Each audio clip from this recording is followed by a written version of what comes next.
a bit of a chance to work on this question that we see up on the board right now. We want to take a look at it as a class right now. We know that whenever we see one of these questions, whether it be a one-dimensional one where we have 3 charges in a row, or a 2-dimensional one like this with 3 charges at a right angle to each other, then we've got to draw a free body diagram to find the direction and the magnitude of the force acting on any one of the charges, particularly in this case, charge number 2. So let's draw that free body diagram now. Let's draw the force of 1 acting on 2. There are 2 forces here, right? There's 2 objects that are pushing or pulling on charge number 2. So let's figure out which way those forces act. Charge number 1 is positive, charge number 2 is negative. That means that it's going to be an attractive force. An attractive force means that 1 would be pulled towards number 2 and 2 would be pulled towards number 1. We don't really care what happens to charge number 1 because that's not the question. If the question was what's the force on number 1, then we care. Now we don't because we're trying to find the force on number 2. As it's pulled towards number 1, it's pulled upward, and we'll label that F12, the force of 1 on 2. You label it something else, it's not the end of the world. Okay, but it is the end of the world if you have the force drawn somewhere else or in another direction. 3 and 2 are both negatives. They're like charges. They're going to repel each other. That means 3 is going to be pushed to the right away from number 2. 2 is going to be pushed to the left away from number 3. We're going to draw that to the left, and we're going to label it F32. So we know the direction of both of those forces. Now we need to find the magnitude of both of those forces. So let's get that. Let's say F12 is equal to KQ1 Q2 over R squared. 8.99 times 10 to the 9 times 2 times 10 to the minus 6 times 3 times 10 to the minus 6 divided by 1 squared. What do we end up getting for F12 there? 0.05, sorry, 0.5?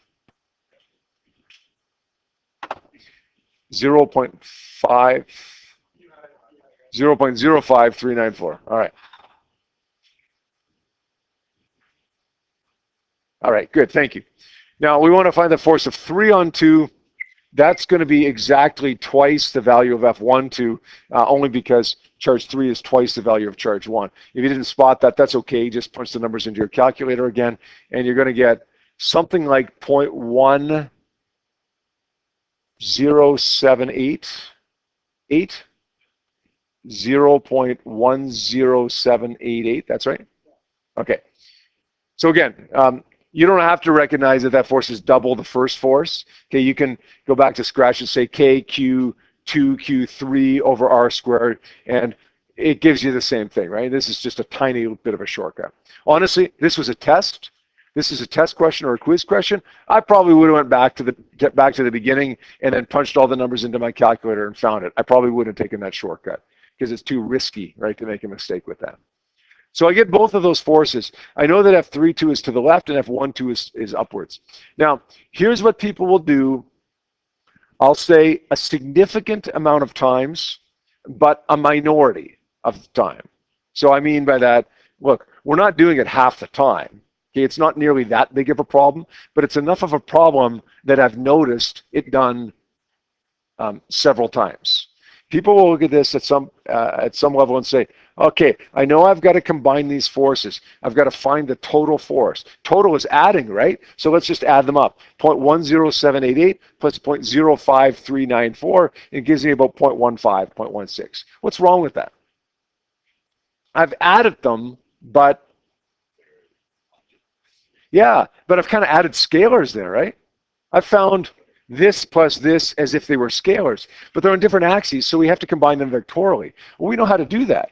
We know that F32 is to the left. We have that drawn to the left because it's repelled by number 3. And its value is 0.10788. And F12 is upwards, so I'm going to draw that upwards, 0.05394. Not to a very good scale here, but you get the idea. The resultant vector is drawn from start to finish. Label that F, call it F2, I guess, and label this theta. And we can find F2 by taking the square root of 0.05 squared plus 0.107 squared. What do we end up getting for F2? Jared, you got that one? You're on today. I don't think so, no. 0.34, anybody else get that? Pretty sure it's not that because it can't be bigger than these two.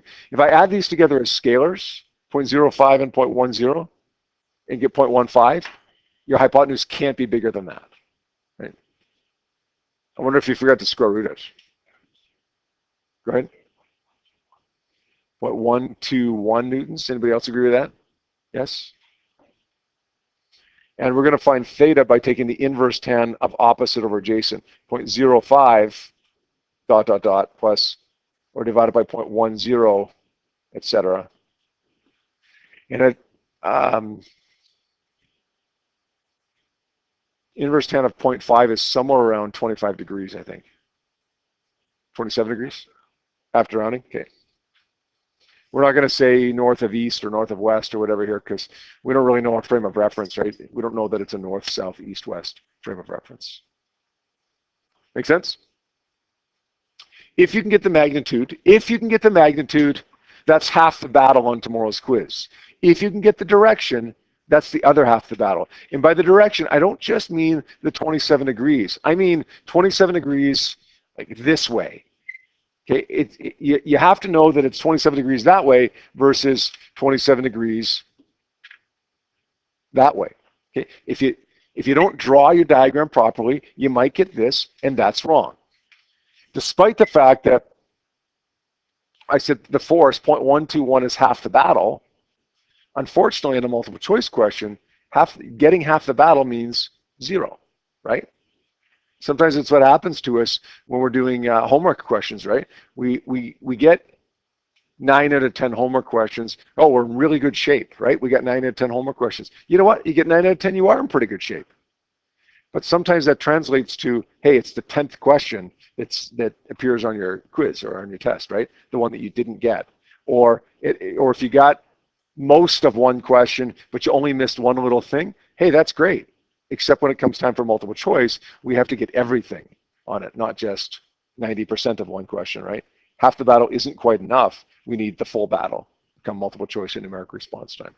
So pay attention to little things like that. You get this? Great. Okay, make sure you can get that too, because that's a 0 to 1 if you could only get that. Matt, question?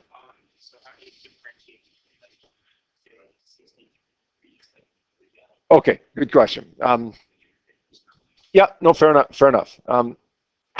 Now, if there's no north of west, usually there is a frame of reference like that, a north, south, east, west, or something. But sometimes they just draw a picture and expect you to be able to label that picture, label an angle on that picture. So here's the deal. If you saw a picture like this, then you would say that angle is 27 degrees because it would be the inverse tan of 0.05 over 0.10, something, something, something. If the diagram was drawn like this, the angle looks like it's pretty much the same, right?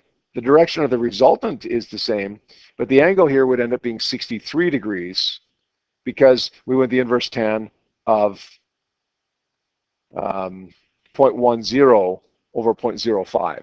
So opposite to that, right?